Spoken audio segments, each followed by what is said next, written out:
It's the Growler with PD and J. Here to analyze for you today. From Growler bad to Jay's got stats. We hope you enjoyed this episode of the Growler Podcast. All right. Welcome back into the latest edition of PD and J on the Growler. That's right. The music, we had talked for a minute, Jay, about getting rid of that intro and getting something new and fresh, but it feels perfect today because it is great to have you back here on the program. Welcome back. We are reunited. It feels so good. Yeah, thanks. It's very good to be back. I didn't say a lot about my absence. I didn't want to get emotional, but here I go already. But my mom went into home hospice care in January. I took care of her, and she passed last week. And very happy to be back. Very sad for the reason that I was not here for a month, but again, very happy to be back. Getting some normalcy back into the thing. I should have done, she's going to do a celebration of life. She didn't want a funeral. Thank God. I don't know how I would have worked planning that in to all of this. And I've already kind of pre-writing her obituary for that thing. And I'm like, God, am I going to be able to get through that? I know.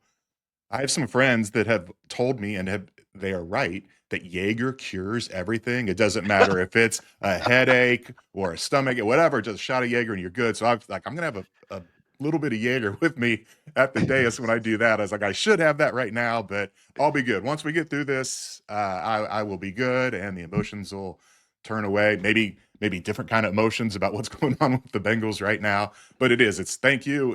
Thanks for everybody who reached out on Twitter. Meant a lot, and very, very happy to be back.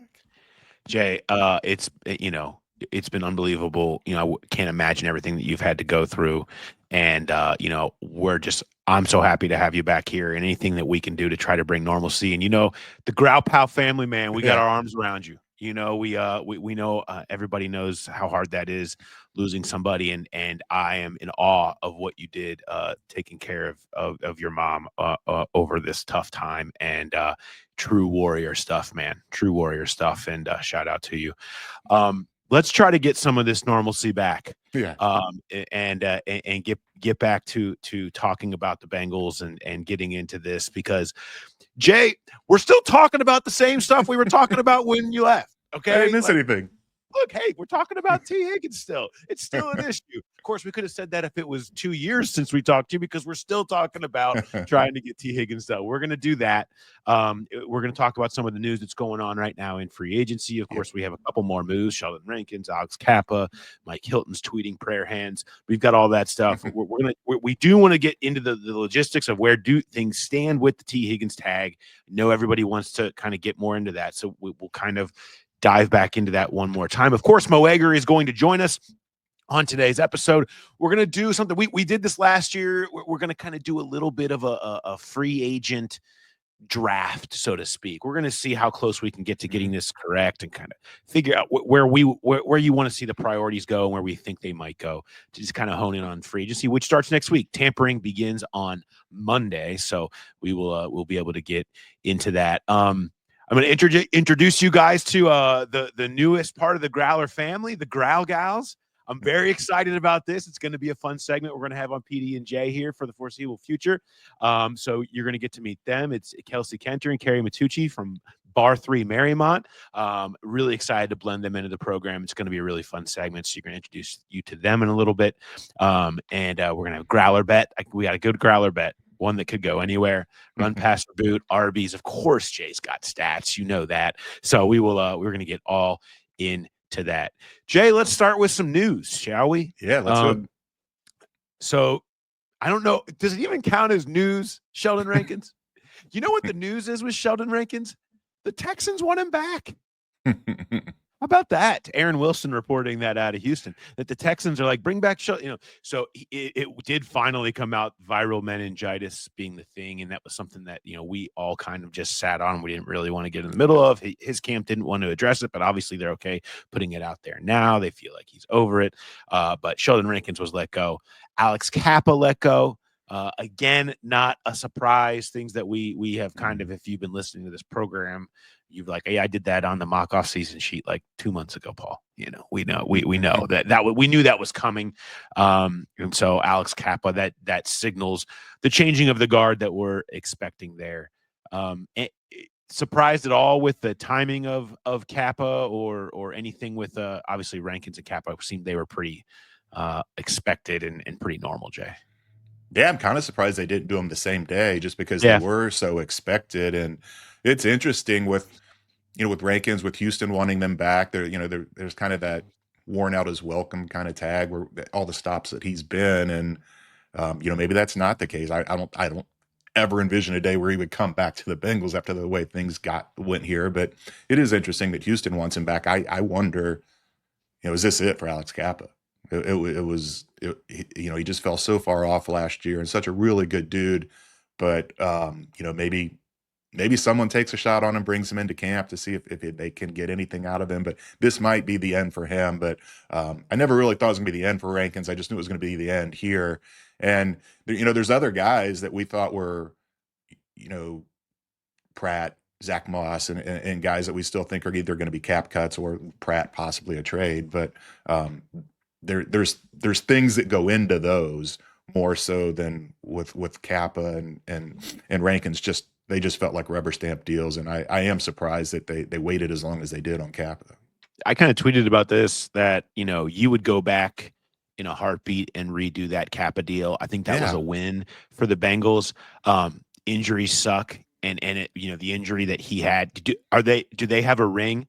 If Cappa doesn't get hurt, we've talked about that before. Maybe they needed anyone to slow down Chris Jones that day, and they didn't have Alex Cappa. But he was never quite the same. He was okay in 23, and then obviously the wheels just came off this year. And when you don't have it, you don't have it. That's sort of what happens. So yeah, I feel like it's the end for Alex Cappa. I'm with you on that. I was not only would they do it again, I think it can serve as a template for what they do this year. You look for that same kind of structure, a guy just right around the 10 million mark, maybe a little less, and 3 years or so. I mean, I don't think there's any regret whatsoever with that deal. Yeah, agree completely. Sam Hubbard is out there still. That decision is coming soon. I think everybody knows what's going on there. Obviously, they're evaluating that. I expect that decision to come down really soon on Hubbard as well. You mentioned Zach Moss. I mean, clarity was the one word that stuck out from everybody we talked to at the combine about him. They don't feel like they have total clarity on his neck injury yet. So, and they don't have to make a move on him at any point right now. I think they're probably going to let that play out until they feel like they have that clarity. Now, they're plotting to fill that running back room, and you better believe they're going to do it with one of the deepest running backs classes we've ever seen in the draft. But free agency not out of the question for another Zach Moss type, maybe. But I just feel like they're going to wait and see what they get finalized on that neck injury, and if they know that it's possible that he could still be around, maybe they weigh that. Maybe they weigh that as an option. But if not, then yeah, he's an obvious candidate to be let go at some point. But I don't think there's not urgency on that. Mike Hilton tweeted, "New opportunities always present themselves with the prayer hands." Yeah, we sort of, this is again not a surprise. It was one that was maybe like, oh, wouldn't you? You could make an argument. We talked about they're going young, clearing the decks and allocating that money younger on defense. This is part of that.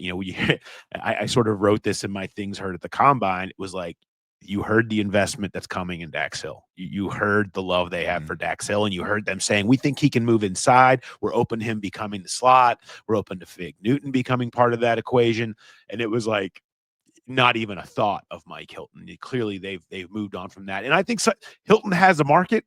Hilton has a place to play in this league, but on a young defense that's looking to grow leaders and has a lot of young players in their secondary that have options to play inside. It wasn't going to be here. Obviously, that message comes down this week. And Mike, you talk about picks you do again or signings you do again. Goodness gracious, what a signing Mike Hilton was in Cincinnati. And, he still has ball left. He's going to help somebody, Jay. Yeah. I mean, you talked about his market. I'm looking, I thought I thought PFF had him that when they do the projected contract and spot rack, if I remember right, it was around 11 million per year, which is a lot for someone his age, and obviously it's not something the Bengals would be willing to do. So that would be great if he could land somewhere on that kind of deal. But yeah, I mean, he was, him and Von Bell and DJ Reader too. I mean, just he's been gone. So that memory kind of fades, but that free agent class, and you would absolutely do Hilton again. He brought so much beyond just his play, and they're going to miss that. They're moving on with DJ Turner and Dax Hill, and you still have Cam back there, but that's a young secondary, and you do kind of wonder about not having that veteran leader in that group. Maybe they go out and sign a guy just for that reason. But yeah, it's another one, where you see it. It's so obvious on the spreadsheet, but really going to miss his presence in that locker room. What he meant to the team, what he meant to us as well. He always shot it straight. He was always there to talk, and just very appreciative for them bringing him to this organization. Time to grow new leaders. Like that's just it. You got to find guys that saw Mike Hilton do it the right way. You talk to guys all the time once they've established themselves. There's the people that affected them in their first year or two that showed them how to do it, showed them the way, and then they got a chance to grow into being that themselves. But that person kind of has to leave for you to become that. I think there'll be a lot of people in that room referencing Mike Hilton if they grow into whether the Dax Hill, Cam Taylor, Britt, DJ Turner, these types of guys, Newton, that'll be referencing Mike Hilton for the duration of their careers, if their careers do come into something. Because guess what? If you show up and you work like Mike Hilton and you act like Mike Hilton did every day, you're going to be good. All right, let's talk about the T tag, right? Of course, it's national news. It's not local news. Because if you listen to us and if you listen to everybody here on the local scene, this was just the box that was going to get checked. The Bengals are working on a long-term extension with T. Higgins. They are not hiding this. That is very different than last year. That was not the discussion point last year, that they were going to try to get a long-term deal done with T. Higgins. They were franchise tagging him, and it was pretty apparent at the time that they were going to be doing that for him playing it out for a year, and that was where this was going to go. He requested a trade. It didn't take. The history. You end up here. They're still trying to get this done. And so this is essentially it was inevitable in terms of this part of the negotiation. A lot of times the tag deadline ends up being a deadline that spurs action, where deals get done. It's really a little bit more free agency starting to be more of the deadline than that when both sides knew this tag was coming if they couldn't get a deal done. So it's almost a non-deadline that was there. I think it's a little bit more free agency kicking off, because that's when they have to actually start allocating their resources and spending this money and executing the plan to fix the defense and do everything else they want to do. Plus Jamar, the Trey Hendrickson decision is still hanging out there. It's really uncomfortable in the timelines right now, because it's an unorthodox offseason for this team, and with everything that's hanging out there, there's just a lot of things that send the normal timeline for the Bengals out of whack. And so it's hard to know specifically when it will get done. Hat tip to John Sheeran, who did this. And we've done versions of this in the past, but he just had it out here recently, and it was very easy to pull, and I appreciate him doing it. Last 3 years, 11 players have signed extensions with their team that tagged them after the tag. 5 of those were within a week. 2 were before the draft, but after free agency. And then 4 of those were between the draft and the tag extension deadline in mid-July. So coin flip on whether it gets done within a week. The Bengals want to, but putting odds on it at this point, everybody I've talked to is like, putting odds on this thing is a fool's errand at this point, because it's just everything's messy. Everything's messy and hairy right now. Yeah, and I mean that is great work by John, but I think it's kind of not apples and oranges, but it is a different deal when you're talking about a guy that's been tagged twice, where there's less urgency the first time around, like kind of like the Bengals did last year. It's like, we've tagged you, and you're just going to have to take it and deal with it. And that it feels, and they've said it, that they want to get it done this year. So I do think it's going to happen sooner rather than later, but we will save that for later in the show. Yes. We've got little Little bit of a growler bet preview there for you. You might imagine where we go with this. We've done these things before, but this is a particularly good one that we'll get to there. But yeah, so the T thing sits out there. I again, it's hard to put a timeline specifically on it, but there's gonna be one push, I think, from the Bengals and from both sides, you would think, to get this thing done before free agency and wipe it off the plate so they can all go forward. And T wants to put it behind him. Obviously, it's not where they want it to be. The fact that it got done, that it was sort of the tag was done a day plus before the actual deadline. So it wasn't coming down to the deadline with T. They weren't that close. Suggests that there's some big work to be done, but I think that can be changed quickly. All you got to do is show up and be like, okay, here it is. We'll give this. We'll do this. Let's just get this thing done. And it does. So we'll see if this latest deadline spurs it. Meanwhile, Chad's mad about it, Jay. I missed this. Disrespectfully said. I want to hear what this is about. Yeah, on I guess First Take, whatever. Him and Shannon on ESPN. Diana Rossini for us talking people around the league. Some people said just let him walk. I'm sure they did. I'm sure they're very interested in T. Higgins walking. He was never going to walk. It's crazy talk. Why would you do that? I talked sort of with Mark and I. If you go back and you can go back and listen to Who Dey Light from Friday, I sort of unloaded the notebook a little bit on things heard at the combine. But that was part of it, was getting a tag and trade done.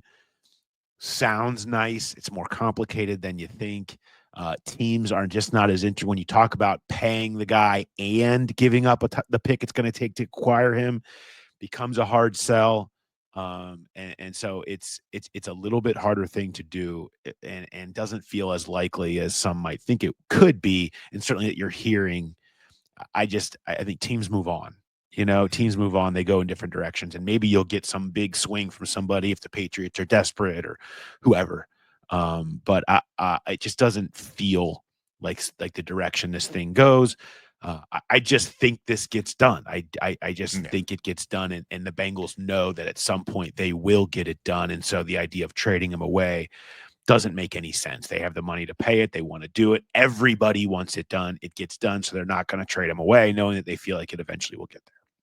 Yeah, the disrespectful comment, you almost kind of just brush that off because, of course, a former player is going to say that. Of course, a former player from this organization is going to say that. But if this deal doesn't happen, and if they do try to make him play on the tag, then I think that disrespect becomes real and seeps into that locker room. And I'm sure you probably talked about this the last few weeks, but that's the last thing either side wants. You are going to do some real damage if you do that to T.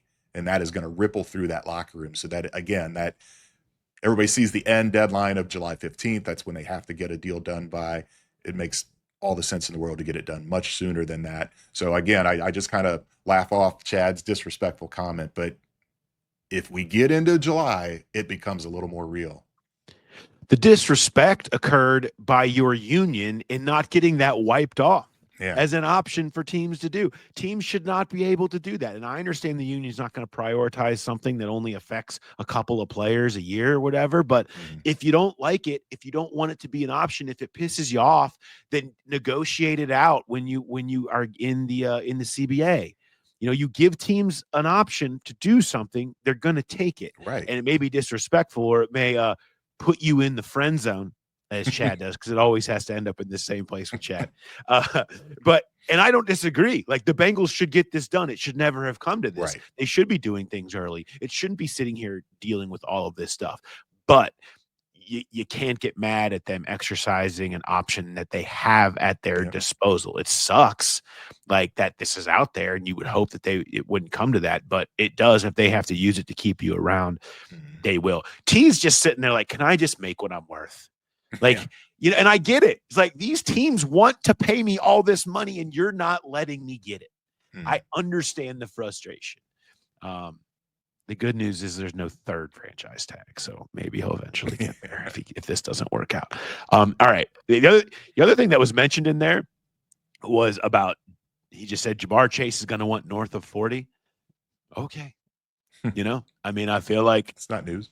it's not. I mean, I feel like that's something he can ask for, certainly. And if that's where the Bengals are in their gap, saying we were going to give you just north of Justin and you want just north of 40, well, there's the gap that needs to be bridged between these two, and I'm sure there's ways to make that happen. All right.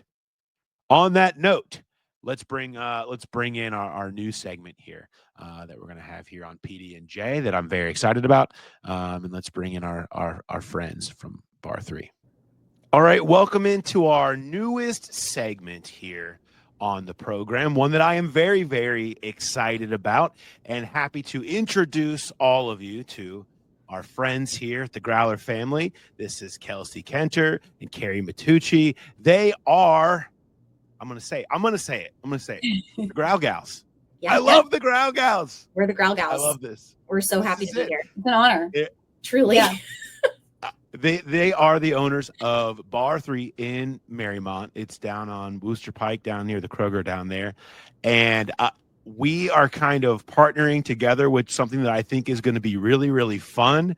But before I get into your studio and what kind of sets you guys apart and why I sort of have loved kind of getting to know about everything you guys are doing down there, I want to point out you're the Growl Gals because you are Growl pals and Bengals fans for a while now. So my love story started with when I was dating my husband. I go back to, Carson Palmer days. We actually lived a couple doors down from Chad Johnson. So we would, hang out and beer pong with Chad every once in a while. So that was kind of where our obsession began. My husband's obsession obviously came way before then. I would say I was more of a casual fan up until the Super Bowl run. And then with the Super Bowl run, the vibes were immaculate. Mm-hmm. And I wanted to eat up as much content as I can. So that's my husband recommended that I start listening to your podcast at the time, which wasn't the Growler, but your podcast before then. And then I've been a Growl pal ever since. And I feel that you and all of the people on your show have really amplified my knowledge. And I feel that there's so much more for us to learn. I want to talk about your guys' place real quick before we tell people what we're going to do this year, which I'm excited about. Here's what I like. I have loved hearing about sort of the community that you guys have built down there, where it's not like, it's not just a place where people go to work out. They go to kind of create this whole mind and body wellness routine that really, it just feels like a big hug, to me. And I just love the idea that how does your operation work and how has it become sort of this community that you guys have built down there? Yeah, so our real goal was to develop a place that simplified fitness so that we could remove obstacles for people, so that it was something that they could come to where they felt like they belonged and where they felt like they were able to make a connection with movement and with the community that they were in, and it was easy for them to do. Yeah, I mean, I think that a lot of women can connect with, and a lot of men can connect with that, like exercise can be kind of a chore. Especially if you're getting on the elliptical and just grinding it out for a half an hour, trying to distract yourself during that time. And we've really created a space for both exercise enthusiasts and people who have historically not liked exercise. It's just a place where we can kind of come and focus on fostering that mind-body connection, like you were saying, but really also honoring like where our body is today and how we can move in a way that respects what our body needs and what's going to help us feel the best for the rest of the day. You guys have sort of created this safe space for people to come and do everything you just said, or work out, all these things that you guys do down there. That's why we came up with this idea of combining that to create sort of a safe space to come in and ask the questions that sometimes get glossed over. Me and Jay and Mo and Charlie, we start talking and we throw around acronyms and all kinds of stuff, assuming people know. We get deep in the weeds and always forget that there is a segment of the fan base no matter who you are or where you're from, where you're just like, wait, can we drop back into that? Mhm. So this is that space. We wanted to create that space where you guys are going to come on every week and have the question be like, hey, let's hone in on this thing here, and let's have a safe place to ask these questions about what exactly all of this means. And I'm so excited to do that because we just sort of blow past it and gloss over this stuff all the time, not even realizing that we did, and leave people wondering what we're talking about. That's right. Yeah. And you know, like we're your friends. We're your friends here in the studio, and we're friends here on the podcast, right? We want to create a conversation around it, and we want to be able to freely ask the questions. And we know so many people out there have the questions and don't know where to ask and where to start. And that's why we're here. We want to know more. Absolutely. And a lot of times people don't have the time. I mean, like, I'm still listening to all of the episodes. I'm following, you know, the free agency and the franchise tags and all of that stuff. But like you were saying, Paul, sometimes you guys will just talk about things that are over my head. And frankly, I'm a mom. We're running a business over here. I don't have time to look up the background of the PFF to know, the validity. And I'm definitely not subscribing to it. No. I need you out there grinding the tape. I need you checking out MAC edge rushers and their win rates when they play on Tuesdays. That's what I want to know. That's what I need to know. That's maybe where you should be. You got a lot of other things going on right now, so I get it. Maybe by the end of this, we will be. Mm-hmm. Yes, I love this idea. Maybe we will. So this is what we're gonna do every week.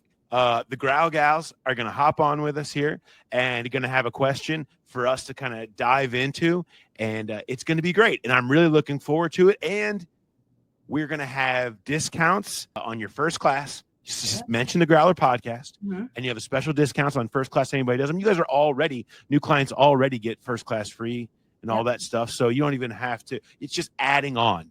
We're giving here. Right. We're just giving. We're taking care of our people is what we're doing. If you have kids and you have that obstacle of like not being able to find the time to come into the studio, we are already a step ahead of the Bengals organization as a whole. We offer childcare during your workout class, whereas the Bengals do not offer that for the Bengals, which is a crime.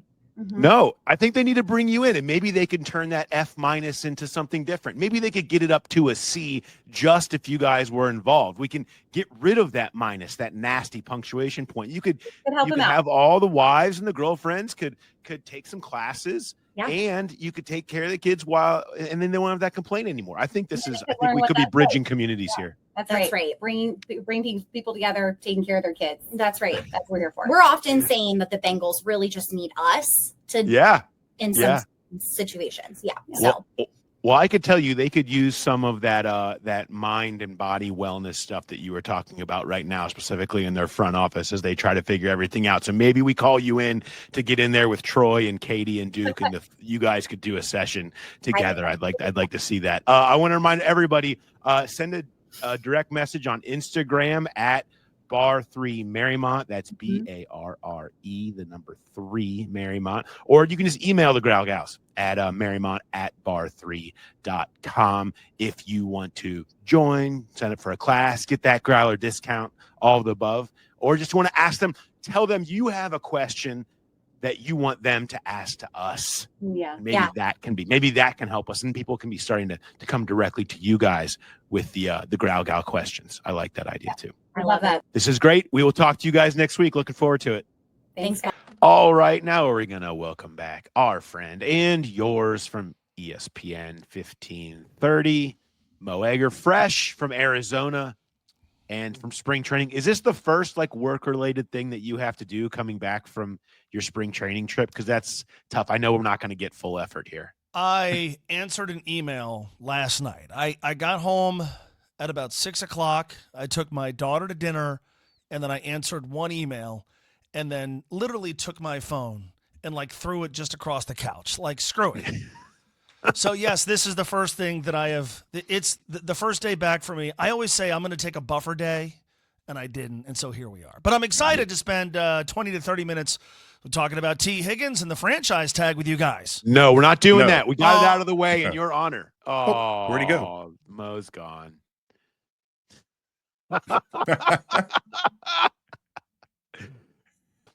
Hey, he's back. I was so disappointed when you said no that I thought maybe You're like, I'm out. a bolt. I'm out. Yeah. Well, I'll say this: we got that out of the way for you, and so you won't have to worry about it. But we do have another thing that we want to do. I want to start by bringing up the Joe Tooney trade, which was sort of happened just before we came on. For one reason, Mo, it may be the last time the three of us were together. We had a reaction when Jay said, "I'm trading Trey Hendrickson." And you know what is a lot like trading Trey Hendrickson? Trading Joe Tooney. Yep. He literally also has 1 year at $16 million left on his contract. Yeah. He is at the age where you're seeing a regression. He's 32. So you're not going to bet on that. He's going to want an extension and more money. You don't want to have to deal with that. So they're going to trade him. They're going to get something back. They ended up getting a 2026 4th-round pick from the Bears for it, and reallocate their resources to younger players and bet on some of the younger players that they have selected or will select or in clear space to handle their current free agents. Does that sound like something maybe a respected proactive GM like Brett Veach would do? I mean, I'm just a guy with an internet connection. Okay. But it feels like the type of thing that we've been talking about this is a really interesting parallel to the Trey Hendrickson conversation we've been having. Yeah, it is. I guess without, to the best of my knowledge, any offseason noise last year. Right? Like, I don't think Joe Tooney requested a trade a year ago. Maybe he did, and I'm not aware of it. But, yeah, I think the thing that stood out for me more than anything was the compensation back. Because let's say the Bengals did exactly that, and they got a 4th-round pick. Not that that's an invaluable pick, but a 4th-round pick next year, I would imagine most would go, really? Nah. And I, frankly, would do the same thing, because I want to win the championship this year, and that 2026 pick is not helping me win the championship this year. But yeah, I mean, it's what a well-run no one wants to hear this here. It's what a well-run organization often does. They get out before the getting gets bad, and that's what they've done with Joe Tooney. I had the exact same thought you did. Were you guys? Because I think you are both better at assessing what a player like Joe Tooney and what a player like Trey Hendrickson could get back in return via a trade. Did the compensation make sense to you? Were you surprised? Were you overwhelmed, underwhelmed? What was your reaction to the compensation from Chicago? I was surprised, and not just at the round, but like you said, the year. It's 2026. That I, maybe guard and defensive end, the positional value is a little bit high. You could still probably expect a little bit more if you did trade Trey Hendrickson. And I will say too that even though I was on board and said that's what I did for the offseason sheet, there is one difference here where guard and defensive end are both positions. You need 2 of them. And Kansas City has a stud at the other guard position in Trey Smith, who they just used the franchise tag on. The Bengals have nothing at that other defensive end position. So that, maybe they bring back Osai, but it's not on the same level. So that would create a little more reluctance on my end, especially if the compensation is going to be a 4th in 2026. Even if it's a 4th this year, a 3rd this year, I would be a little more reluctant. I did it just assuming you were going to get a 2nd-round pick this year. Yeah, no, I'm sure that's what you would be holding out for. Miles Murphy, by the way, personally offended with all the sacks that he contributed. I'm still on board. I'm gonna pound the table on that until I'm proven right or not on the beat anymore. I'm gonna be pro Miles Murphy. But I just think you're right. It is a little bit surprising that it's that low, but I think it's positional value in that too. I mean, just guard in general versus an edge rusher. I think you would get more. And Joe Tooney, very, very good. Do not get me wrong, obviously, but 2nd place in Defensive Player of the Year voting, Trey Hendrickson, I think that would hold quite a bit of weight to get a little bit more in compensation. But I didn't want to go there. That segment kind of reminded me of the year that when James was always on for you. Joe Tooney. You guys had the ticker to count how many times he would say the name Joe Tooney that year. Which, by the way, I think James proven right. in that maybe Joe Tooney should have been the answer there in that equation. What I want to do is I want to ask you this before we get into kind of doing a little bit of a player draft on what we're looking at in free agency. Mo, in a week and a half, what do you want to be able to say, taking the Bengals stars out of this? What do you want to be able to say about what this team accomplished in free agency? They have utilized free agency to address, not completely address, because I think that's going to be really hard to do until we talk about the draft, but they have utilized free agency in a smart way to address their two biggest weaknesses, which, this is very broad, the defense and the interior of the offensive line. And I think that can get done. I think regardless of how you feel about what they have done or will do with T. Higgins and what they may do or what maybe they shouldn't do with Trey Hendrickson, and how the next few months unfold as it relates to Jamar Chase, I think this team can utilize free agency to address its biggest issues. That said, I think we thought they utilized free agency adequately last year, and it turned out to not work out. So, we're not going to really be able to assess what they've done until, actual football games are played. But they have a myriad of issues. There's no one guy that's going to solve it. So any, thoughts of the huge splashy guy, I'm not as interested in that. I'm interested in quantity across both areas, if that makes sense. Yeah, for me, I would say they get two guys that could/should be starters. And there's going to be other guys that are going to sign. They're going to be rotational, but you need, kind of like last year. You get Geno Stone, you get Von Bell back. They are starters, but were they good starters? Not necessarily.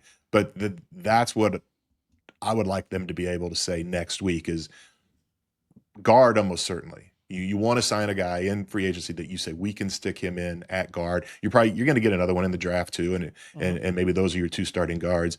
On the defense, whether it's linebacker, edge, defensive tackle, you need a guy that you feel really good is not just going to be a rotational piece there, that is going to be able to come in and be a day one starter, regardless of what you do in the draft to back up either of those positions. I don't think they would do a linebacker in free agency and the draft, but edge and defensive tackle certainly on the table.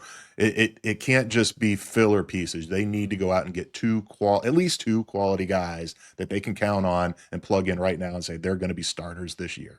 When we start to turn the page and really start doing hardcore draft stuff, which is, after free agency happens, I don't want to look at the draft and go, God, they have to do this in the draft because they didn't do this in free agency. I don't want to focus on the draft from a place of desperation because they whiffed or ignored a certain area. They're going to have to fortify what they've done in free agency, and God knows they have to get players in the draft, certainly in the first 2 days, who can make an immediate impact. But I'd like to think that they could accomplish enough in free agency that when we start to focus on the draft, we're not going, oh my God, they have to take a guy at this position. Not that this is how they would do it, but they have to take a guy at this position early because they didn't address that area at all in free agency. So you don't want an exact replay of defensive tackle last year, is what Correct. You're saying. Yes. Correct. where you end up in the draft saying we have to do You this. take two. Yeah. Not a bad draft to have to be able to do that though. If it works no out, question. I think you can rely. I'm with you. I think Yeah. you can rely on knowing that you probably will get someone, but you don't want to feel pigeonholed into that. Knowing that you will get someone, but you don't want to feel like you have to get an instant impact starter on day two for sure. Like they did with Jenkins and Jackson last year, where they had to go after McKinley in a thin defensive tackle draft because and take him earlier than they probably would have liked, strictly because of knowing that they had to get him and they couldn't afford missing out on him if they needed to fill that position. I remember the Friday of the draft last year on the air saying they need D tackles tonight, right? I mean, and I didn't know a lot about Chris Jenkins and I knew nothing about McKinley Jackson, but I remember going like, man, Amarius Mims might be really, really good and I have no problem with the pick. and I'm all in and let's go. But it's like, okay, they really, no matter what, they need D tackles tonight. I don't want there to be a day or a night during the draft where I look at it from the standpoint of what they have to get that they didn't get in free agency. Let's do this. Let's do a quick little draft here, where we're gonna do 3 picks each, and you can put your confidence level on each one. If you want to put your highest confidence level, your number 3 on your first pick, you can, or whatever. Pick a defensive player, an offensive player, and then a whatever. So we'll kind of go down that line. Mo, I'll let you start. I'll let you kick it off with the first pick. This free agency class is notably not great. I think that's why you're seeing some of the trades that are happening right now as teams that have money are like, I'd rather spend it trading to acquire that money than go out into these classes. But that said, there are plenty of players out there. Do you have somebody that you have on the mind? And this is for, we're looking for realistic. So this is somebody that, points are made for them actually doing it. So what do you think? Where are you at? So I can't draft Milton Williams? You can do that. Mm-hmm. Right now I can't talk. So no, you can look, you're easing in, Mo. You're easing in. Really? God. No, I think you absolutely could do. I mean, I don't know that they'll go there. Mm-hmm. But if that's where you see it, make the case. I'm a consistency guy, right? I like consistency. So we did the mock off season, right? Mm-hmm. And we did the mock off season, if I recall, in the time between the NFC Championship game and the Super Bowl. Yep. And on my big ticket item, and it's an even bigger ticket item now, and we're going to talk about that, but my big ticket item was Milton Williams, Philadelphia Eagles. There was the season that he had. There was the performance against Washington in the NFC Championship game. There was his age, his relative lack of wear and tear, the fact that he graded out very well rushing the passer this past season and has a track record of grading out well against the run, so he checks both boxes there. Then I watched the Super Bowl. And among many standouts on defense for the Philadelphia Eagles, there's my guy, Milton Williams. And, Paul, I remember talking with you about, like, hey, I look really smart right now. Let's bring up my spreadsheet and highlight Milton Williams. So I've banged the drum for him twice. There's no reason for me not to now. He satisfies a need. I'm sure the performance in the Super Bowl has only amplified his value. But if in a dream world, and that's kind of what this is, in a dream world, while we're trying to be realistic, the position they have to address most has a guy right there who fits exactly what they're looking for. That's Milton Williams. It's hard. I mean, it's hard to argue on what you would get as an impact. It's just a matter of them actually spending what it's going to take. I mean, he might end up the biggest winner of all of free agency now that you have Trey Smith and T. Higgins tagged. I mean, he and obviously the deal in Dallas getting done with their defensive tackle. So you're looking at Milton Williams maybe being the number 1 guy on the board right now, potentially for some teams. And so does that number go up? Does he become Christian Wilkins a year later where you're like, golly, it ended up there where Christian Wilkins is signing a $30 million contract? That's the only thing where this team doesn't feel like they're going to be willing to go there. Maybe we're wrong, but I don't see them doing it when they're fighting all the battles that they're currently fighting. Yeah, I was on board with big spending on the offseason worksheet, the choose your own adventure, because of the Trey Hendrickson trade where you had the money. If you're going to take them at their word that they're going to try to extend all 3 of those guys this offseason, I don't see how Milton Williams fits from a financial standpoint. If I'm going to go with my pick, I don't want to be too repetitive here, because I know you and Charlie went in deep on this guy yesterday, and I wrote about him too. He's just too much of a fit for the Bengals. Levi Onwuzurike. He just turned 27. Maybe this value goes up too because of all the things you talked about with Williams' value going up. But they on Spot Rack, on PFF, they've got him projected at about 2 years, $8 million per. He was a first-time starter last year. It's a classic buy low, bet on the future. he only had 1.5 sacks last year. And I think that's why the projections are so low. But you look at his win rate, his pressure percentages, they were all top 15 in the league. And oh, by the way, he was the 23rd defensive tackle against the run. He is a do-it-all guy. He just doesn't have that gaudy sack number, but he just fits so well with the way they approach these things. And you know, if they are going to spend big in free agency, maybe that is the position. I think more money needs to be allotted to guard. I think that's a more pressing need, given that the draft class is so good, given that you've got up and coming guys in Jenkins and Jackson. But if they do go somewhere on that defensive line in the interior specifically, I think Levi makes all the sense in the world. Yeah, he'd be my number one projection because of just, you know, it's essential. You're trying to replicate what you did with the early bet on Trey Hendrickson, with the early bet on BJ Hill when they traded for BJ Hill. You're trying to find these guys that maybe didn't play as much or just had some flashes, and you could see them starting to be on the come a little bit, and then go and bring them in here, and that deal looks great in a year. He fits that more than anybody that's available right now. Now, other teams, I'm sure, see the same thing, and I think he will make more than people think. But if the Bengals can be aggressive in that, and if you sign him for 3 years, you give him the BJ Hill deal, and you sign him for 3 years, 30, I bet Levi would be pretty thrilled about that, considering he came into this year wondering what his future was in the league in some ways, in terms of how much he would be able to make. And so that is stealing my pick a little bit. So I think he is the one that has the most fit and looks like the type of signing the Bengals typically make. I guess I'll go back to back and I'll say Patrick Karey from Baltimore, the guard from there. You know, they do love to steal from rivals, and getting somebody who's younger in Karey, who can be a little bit of a do-it-all that raises the floor of the entire group. He can play multiple positions for you.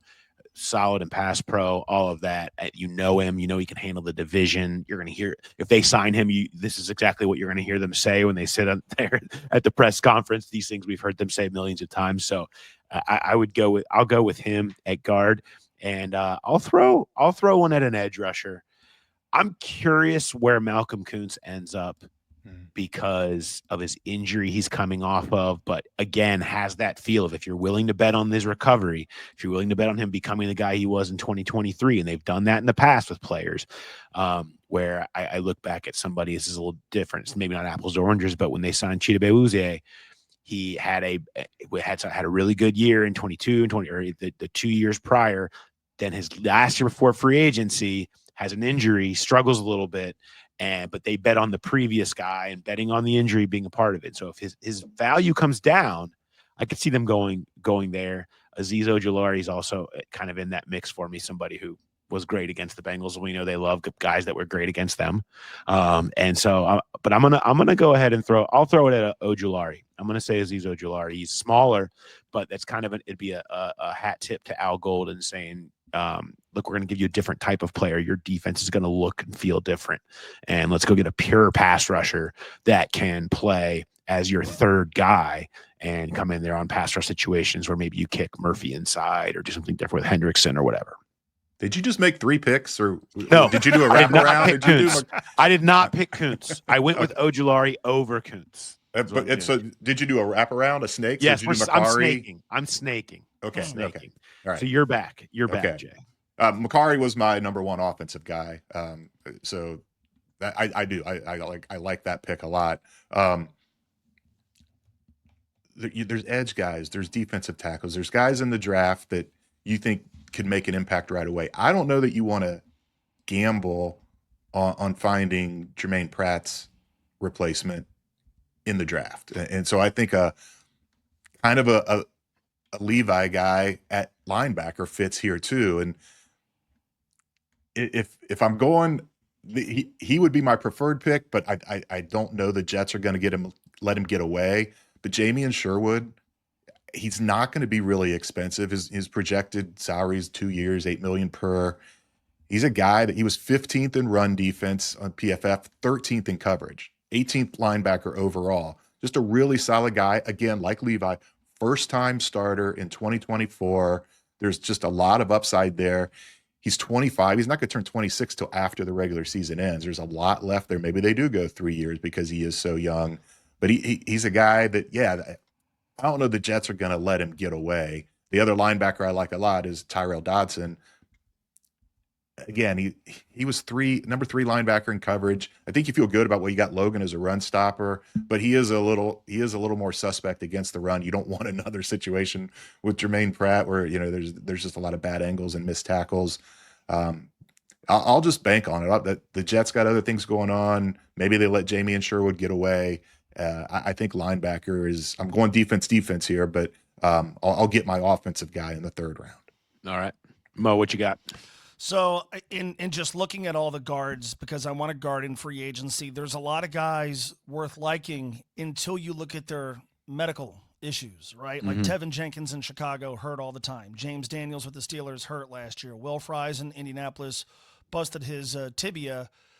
And those flags are just a little bit too red for me. So I'm looking for a guy who has the arrow pointing up. I'm going to go right back to Philadelphia. Mekhi Becton. First round bust with the Jets. They move him inside.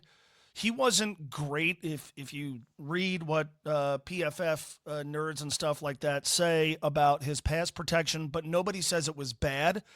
And most seem to feel like if he can continue to play guard, he will only get better. Philadelphia took a gamble on him. It worked. He worked with a great offensive line coach there. Maybe he'll have a great offensive line coach here.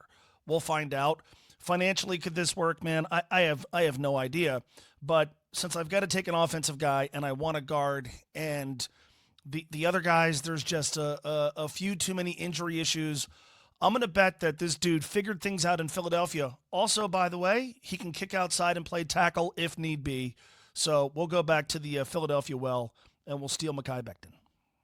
It's a good. I mean, it makes sense. He was in here last year. They were close to signing him last year. He'll be more expensive now, but they probably feel like they have a knowledge of him, that he's shown the growth that they want to see. They've got to find the versatile. I think that guard needs to have some versatility for sure. So I'm interested to see where they go there. You got another one last one for you, Mo. Oh man, so we're coming right back to me, huh? I know it's tough. Yeah. You've got to double up. You could be like the Vikings from back in the day. We could let Jay steal your pick. Yeah, so I could do the funny thing and just take Zach Bond, and I've got 3 Philadelphia Eagles. I like that. I could just follow their model. I could do that, but I'll take Nick Bolton. Okay. Yeah. Right. It's a lot of money. Yeah. It's a lot of money. We'll see. I mean, A little bit lower. Yeah. Stealing from the Chiefs is always something that they like. Stealing to do from as the well. Chiefs is fun. Grabbing another Philadelphia Eagle. Is Nick Bolton less expensive than Zach Bond? I think so. Yeah. Okay. Yeah. Nick Bolton. Yeah. Yeah. I like that. What do you got, Jay? I'm tempted to go Dalton Reisner at guard, but I just think this is a better fit. Although maybe I'm wrong here, because as you said, it's a great running back class, but I really like Javonte Williams from Denver as a fit. If they do move on from Zach Moss, he's accustomed to sharing time. It's not going to be an issue. He did it at North Carolina with Michael Carter. He's done it in Denver. He was the number 9 pass blocking running back in the league last year by PFF. He caught 52 passes. So if he's going to go in there and relieve Chase Brown on some third downs, he can do that. He can pass pro. He can catch the passes. He's not going to cost a lot. He's going to be basically a Zach Moss replacement salary wise too. It'd be about 2 years, $7 million. So about 3.5 a year. He's still only 24. He's been in the league for 4 years. He's going to be 25 in April, but it just feels like a really inexpensive fit at a position where they're going to really lean into Chase Brown, but you still need that other guy in there to give Chase a spell and to be a good pass pro guy on third down. So I'll go with Javonte Williams. Yeah, no, I think you could see them hitting that second, third tier of free agency and finding a running back, and then knowing that you're going to draft another one. I mean, they're rebuilding the entire room behind Chase Brown essentially, so it makes sense. My wild card is going to be Jedrick Wills. I'm going to go by the Scott Peters connection from Cleveland. He was there with Wills. It was a first-round pick. It didn't quite work out, but they need a swing tackle still. Maybe Wills is this year's Becton, and he could flip and you could try him at different positions. But, familiarity there, pedigree of a first-round pick, athleticism that maybe needed to mature, whatever, feels Bengali to me. And so I'll say that that Scott Peters had good things to say about Wills, not the opposite, when they evaluated, and they get him at a bargain that they can come in and be a swing tackle and maybe more for them once this is done. So that's my thoughts. We've done it. We mark these down. We'll see who's the winner. We'll see if maybe there's more Eagles. Maybe there's more Eagles out there that they can find. Maybe they could bring LaShawn McCoy out of retirement, or we could Deshaun maybe Jackson. Randall Cunningham is added to the front office. Yes, that'd be nice. I like that. Sure. I think Randall Cunningham, man, talk about missed his air. I'd love to see Randall Cunningham. My all-time favorite non-Bengal NFL player, number 12, Philadelphia. I had the Eagles pinstripe hat with the bird. That was one I was sporting that thing hard. Big Cunningham fan back. How could you not be? He was and you're great. right, man. You talk about a guy who, if he played 20 years later, certainly 30 years later, are you kidding me?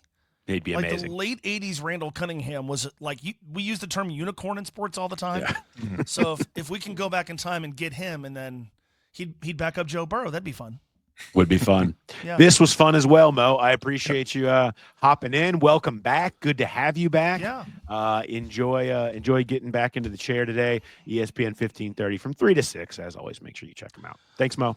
Thanks, guys. Good to see you. See you.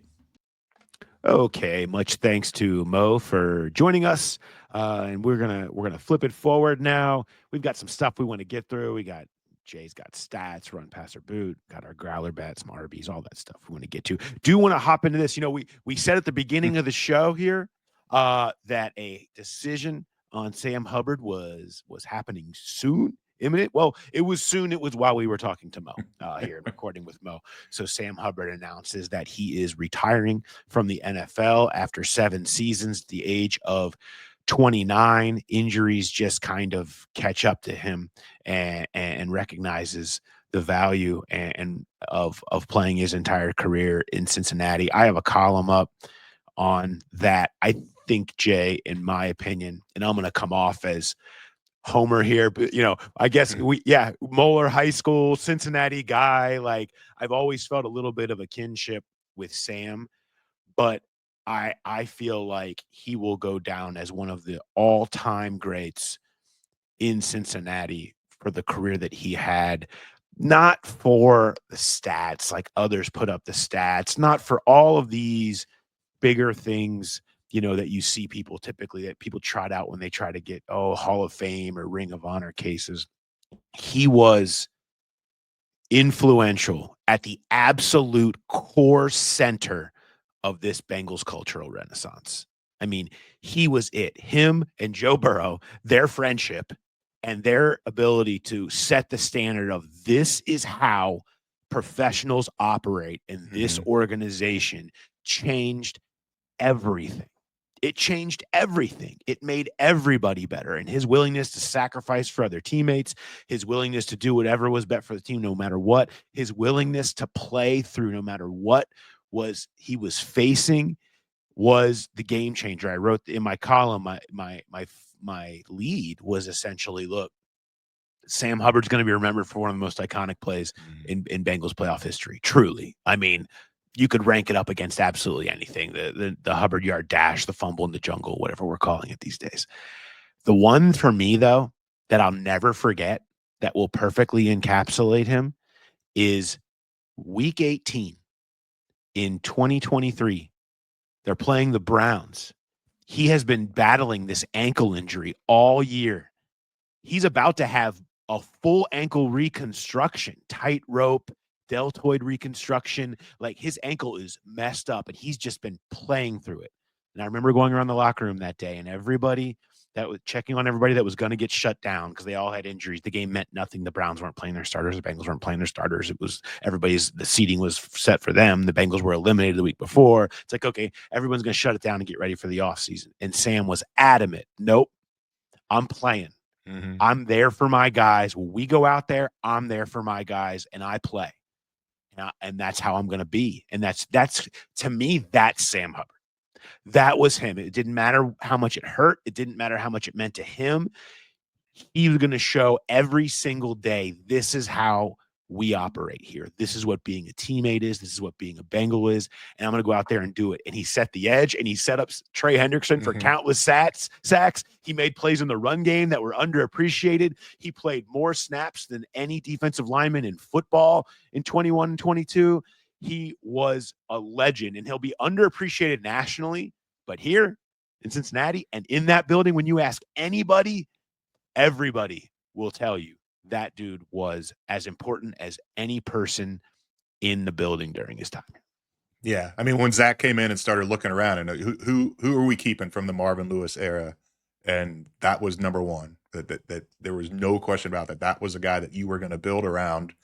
And, you know, I wonder, I mean, I don't even think this can be done, but how many players can say they scored a touchdown on their final snap in the league?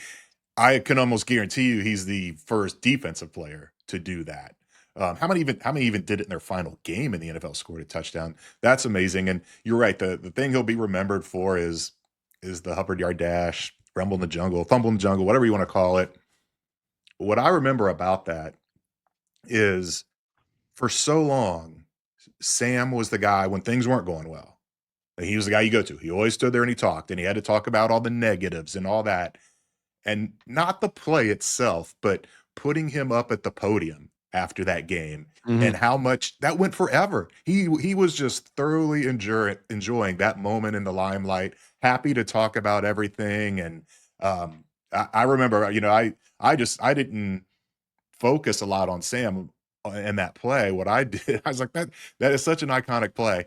There's no reason to wait 5 years, 10 years to do an oral history. I'm doing it right now. And I just went around the locker room and talked, where were you on the play? What did you see? And it was one of the favorite stories I ever did. It was because it was a different way of approaching it, but got everybody's perspective on that play, what happened on that play. And yeah, he has meant so much to this organization, to the city, the Hubbard. I mean, his charity, he's a Walter Payton Man of the Year nominee, just one of the best dudes and one of the most important players this organization in a long time. And his legacy is just beginning. I mean, I think, you know, when you look at what he's done with his foundation, he's set it up to be, you know, they're in 21 schools now. The Hubbard's Cupboards are what he does to raise money. I mean, that is such a big deal. I mean, I don't, you know, the success that they've seen in that, the way he's been able to raise money. And I mean, talk about doesn't ever need to buy a drink again in Cincinnati. I mean, and Mike Tirico yelling out the Cincinnati kid. It's like, that is stuff like, who could ask for a better 95% of players who've ever touched foot on an NFL field would die for that career. Played for their hometown team, were a captain 4 straight years and captain of your hometown team in a Super Bowl. Like, had an iconic moment, was a beloved and able to set forth your future in your city. Like, it's just everything you could ever ask for. Oh yeah, and he also made $36.5 million. Okay, so did everything you could want to do, and did it all here. So, tip of the cap to Sam on one unbelievable run, and he'll be a legend forever here. And I look forward to seeing what's next. He's getting married soon, and look forward to seeing what's next for him with his family and with his foundation. And I feel like it's just the beginning for Sam. So, kudos to him on an unbelievable career. All right. So that's that. Let's move on to Jay's got stats here. What do we got, Jay? What do you got for me? So, you know, we've talked about it, Trey Hendrickson crossing age 30, and I was curious, well, what's the record for most sacks by a player after age 30? And I was surprised to see that Bruce Smith, who holds the record for most sacks in NFL history with 200, actually had more sacks after age 30 than he did before age 30. He had 108 of his 200 sacks after age 30. Amazing about that is you think back at that era, and guys didn't play as long, and now it's getting to the point where guys are starting to play longer, deeper into their career. And so many of those guys on the list of most sacks after turning 30 are way back in the day. Kevin Green, Chris Tolman, Reggie White, Julius Peppers. Cameron Wake's a more modern guy. And it's just, is it going to get, quarterbacks are playing in the 40s now. Brady led the way to that. Is it going to get to that where maybe 30 isn't as big of a deal for guys, edge rushers? I mean, if they were able to do it in the past when, science and nutrition and all that stuff wasn't as quite as what it is now, then maybe it's not as big of a deal. Maybe you do take a chance on an edge rusher that going over the age of 30. And of course, looking at that, I'm like, well, what's the Bengals record for most sacks after the age of 30? And it's not a high bar to climb. It's a 28.5 by Eddie Edwards. Trey Hendrickson's sitting on 6 right now. And if he plays this year, if they sign him to an extension, no reason to think he won't be the franchise leader in that category by the time he's finished playing. He only needs 22.5 more sacks to reach Eddie Edwards, but it drops off. I mean, after Eddie Edwards, Reggie Williams 27, Ross Browner 23.5, then fourth place Geno Atkins 14.5. So the Bengals have not seen a lot of guys with success after the age of 30 as far as sacks, but maybe the tide is turning. Maybe these guys and they're able to extend their careers, and it's not as big of a deal to pay a guy over age 30 to rush the passer. Here's the difference for me is that the position has changed. You see these freak shows that are coming into the league right now that play edge rusher. Yeah. We've never, the athlete that plays that position has never been more drastically different than it was back then. I think that's why you see it. You have to be at such a freaky athletic level, to be effective at that position now. When you consider what's coming out in the draft every year, these are the dudes that blow people's mind every year in Indianapolis. And you're just like, God, these guys are unbelievable. And when you start to see a little bit of regression in that, suddenly you're not as unbelievable as those guys and can't do it at the same level. And I think that's why, that wasn't the way it was back in the day. It wasn't such a freak show position. Now it's the freakiest position out there is these defensive linemen, specifically these edge rushers that are out here at 270 pounds running 4.5. Like, I mean, the craziest, the jumping 35, 40 inches. Like, I mean, it's insane what you see. And so I think it's never been more important to have that element. So that to me, that's the difference is I think the position has changed, not that I think players' nutrition and everything absolutely has gotten better and they're effective. But I just think the change in the position and the demands of it athletically is where it starts to show up. I mean, that's a great point because back in the day, they were just bigger and stronger. The attackers weren't as big and they were just ragdolling guys. And that is not the case anymore. No doubt. All right. Run passer boot here. Let's run passer boot. Who's back next year? Okay, this piggybacks a little bit off the conversation we just had. Let's go Joseph Ossai, Mike Gesicki, Trey Hendrickson. Okay, we know there's interest in Ossai coming back. We sort of heard that from coaches the other day. Mike G, as Joe Burrow has been saying, he would like to have Mike G back. The Bengals are talking to Mike G. They're interested in him coming back, but he's got to market. And Trey Hendrickson, we know the situation with him. Are they going to force him to play it out? Would they maybe trade him? What's they get the long-term deal done? RPB, Ossai, Gesicki, Hendrickson, Jay. I think you have to run with Hendrickson just because he's under contract. The other two guys aren't. And, maybe he's not back because the Bengals don't give him an extension and he sits out and he holds out and he's not technically back. I don't see it coming to that. So I would run with him. The big debate is between the other two. And I would lean towards Joseph Ossai just simply because it's a greater position of value. I don't think he's going to be a break the bank kind of guy. I think they can fit him in. And I think Gesicki's done what so many other tight ends have done that have played with Joe Burrow's really increase their value. And I think he would have to take a significant discount from the Bengals to stay here. Teams are going to throw money at him. He's proven, and it wasn't just this 1 year. He's proven to be a very valuable tight end if you're looking for that, basically more of a receiver than a tight end in that spot. I think, unless they get him locked up before next week when free agency begins, someone's going to throw a lot of money at him, and I just don't see the Bengals getting a bidding war for him. So I'll boot Gesicki. I'm the same with you. I'll run with Hendrickson. I think that there's being under contract that it's more likely that they either get a deal done or they, win the game of chicken with him. I'll go Gesicki over Osai. I think that they might get that done. Osai, I think there's love for him there, but I just feel like Gesicki is one that he's going to want to go make some money for sure. But I think there's a willingness to bring him back. So I'll go Gesicki over Osai, but you're right. It's close. I'm curious which way that might end up landing. Maybe it's neither. Who knows? Would you flip those if it wasn't for the Eric All situation? If they were going to have Eric All next year, would you flip it and boot Gesicki? That would change things a little bit, but they didn't use him as a tight end really. I mean, they used him as a receiver. He was basically between him and Yoshivas. You had receiver 3.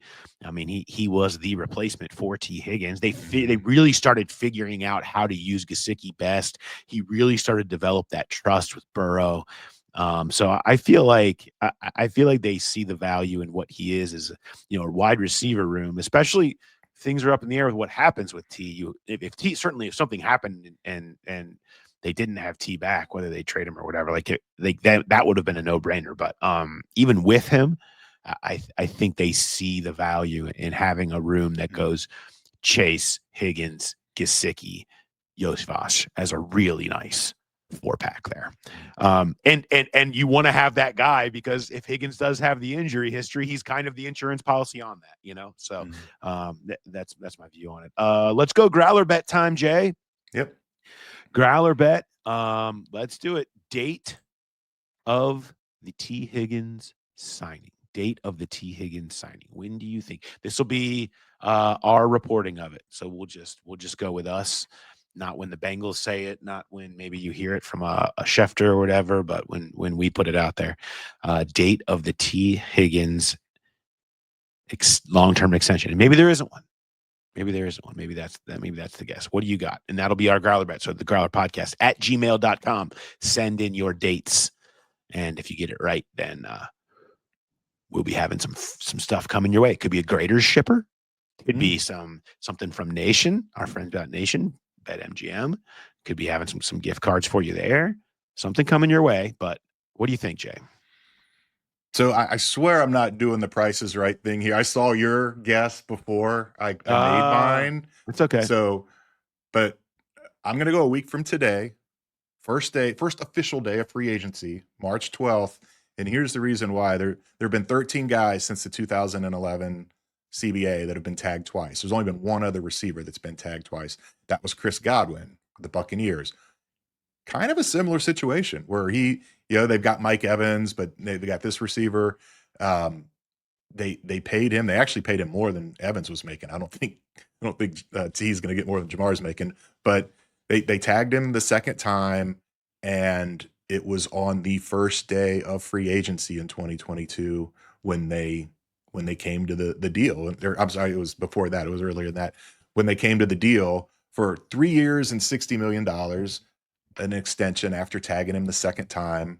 There's a lot of parallels there. One thing that I don't think is a parallel is that 3-year, $60 million deal that Godwin signed. 40 of it was guaranteed. The first 2 years were fully guaranteed.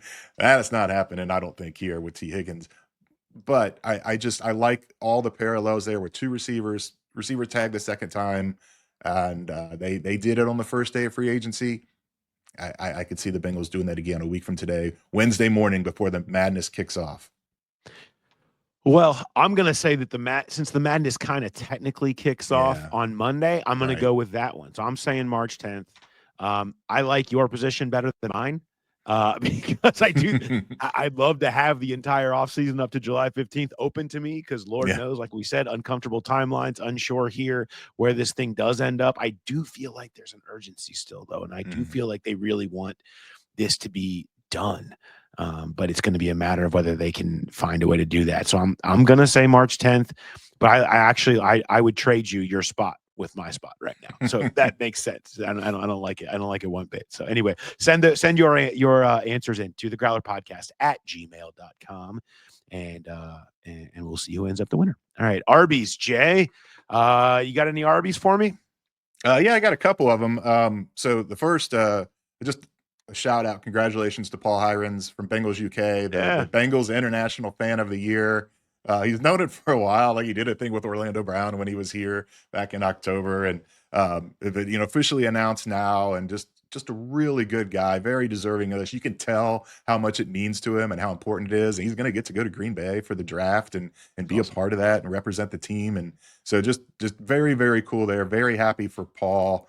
My second Arby's, for those of you that watch the show all the time, you might be saying my background is a little different.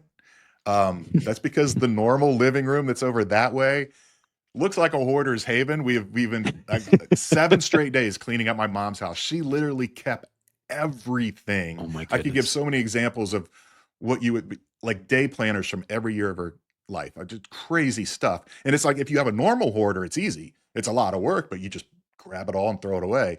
This was a lot of sifting through, like what's worth keeping, what's not worth keeping.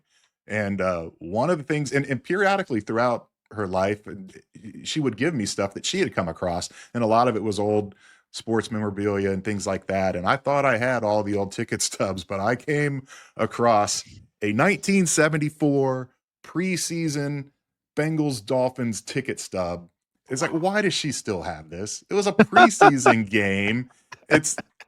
And so I was like, I got to add that to my collection of all the other ticket stubs and stuff that she had saved for me.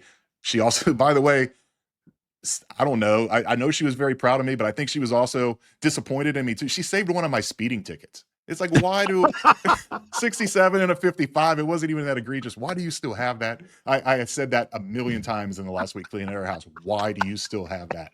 But yeah, the Bengals ticket stub from 1970, what did I say, 73, 74. It was a preseason game against the Dolphins, a Saturday night game.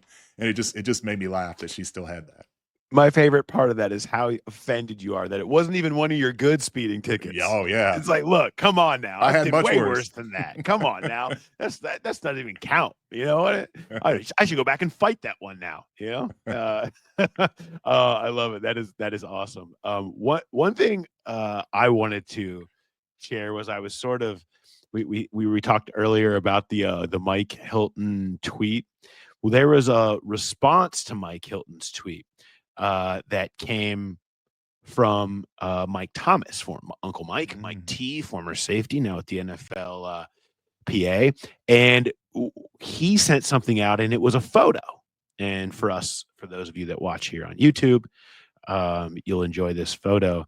And it was from the Super Bowl, and it was all the defensive backs. Okay. And I'm like, wow, look at that. It's all the defensive backs. This was 3 years ago, approximately 3 years ago in 2022, before the Super Bowl. None. Jalen Davis, I guess, technically, still around. No one in this photo. No one in this photo still around. I mean, Eli Apple, Jesse Bates, Brandon Wilson, Ricardo Allen, Von Bell, Mike Hilton, Trey Waynes. Who else? Darius Phillips, Cheeto, Socks and Slides is here. We've got, Robert Livingston, the safeties coach. We have no one. Isn't that amazing? Talk about the NFL in a nutshell. Yeah. 3 years after posing at the Super Bowl, the entire defensive back room from that picture gone, outside of JD hanging in there, but he was on the practice squad last year.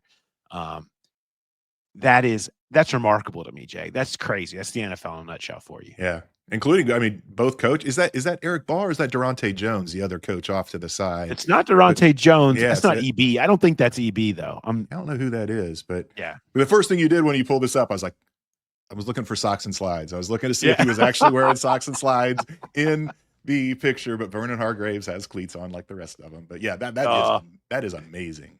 Boy, that would have been amazing if he had Socks and Slides on in this photo with his AirPods in. You know what I mean? It would have been absolutely incredible. But anyway, thought that was just crazy and sort of the ultimate NFL in a nutshell right there Yeah. for you. 3 years later, nobody remains. But anyway, Jay, great to have you back. This was a fun show, and we're ratcheting up next week. Free agency is upon us, so we'll be kicking it up a full notch for you guys. Look out for more details on that coming your way, because it's emergency pod season. You know what that means. It's live emergency pod season is coming your way. So we'll be getting all that as we follow the Bengals through free agency and everything else that's going on right now. So thanks everybody for listening, and we'll talk to you next time. Have a good one.